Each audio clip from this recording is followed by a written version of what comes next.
عمر فاروق رضی اللہ تعالیٰ عنہ رات کا وقت چہرے پہ نقاب ڈال کے گلی میں گھوم رہے تھے.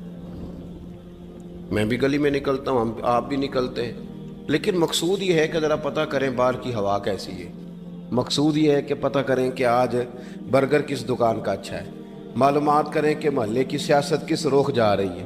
وہ بھی نکلتے تھے, لیکن مقصود یہ نہیں تھا. مقصد سمجھ گئے تھے نا, وہ اس لیے نکلتے تھے کہ پتہ کروں کوئی دکھی تو نہیں, کوئی تکلیف میں تو نہیں, کوئی آزمائش میں تو نہیں. دیکھیں نا, کام وہی ہے, میں بھی کرتا ہوں, آپ بھی کرتے ہیں, ساری دنیا کرتی, لیکن وہ ایکم احسن عملا, کردار کس کا ستھرا ہے, ذہن کس کا اونچا ہے, ذوق کس کا بڑا ہے. زندگی وہ بھی بتا گئے, ہم بھی گزار رہے ہیں, لیکن وہی کمزور باتیں اور وہی روایتی گفتگو اور وہی لب و لہجہ اور وہی دنیا داری کے مخصوص سی ہماری گفتگو. فلاں کیا کر رہا ہے, کہاں پہنچ گیا, اگر پیسے کسی نے نہیں کمائے تو کہاں نکھٹو ہے تب نہیں کمائے, اور اگر زیادہ کما لیا تو کہنے لگے ایک نمبر طریقے سے تو نہیں کمائے جا سکتے, یہ کوئی غلط رستہ اختیار گفتگو ہے بس, نشستن گفتن برخاستن. تو اعلیٰ کام, اعلیٰ کردار ان لوگوں, حضرت عمر گزر رہے تھے تو غلام ساتھ تھا. ایک شخص کو دیکھا کہ مدینے کے باہر خیمہ لگایا ہوا ہے. بھئی خیریت ہے, یہاں خیمہ کو لگایا؟ کہنے لگا امیر المومنین سے ملنے آیا ہوں, رات ہو گئی تھی تو سوچا یہیں قیام کر لیتا ہوں, صبح ان سے ملوں گا. تو فرمایا اندر کسی کے درد سے کراہنے کی آواز آتی ہے. کہنے لگا میری بیوی ہے اور بچے کی ولادت کا وقت آ گیا, تکلیف میں.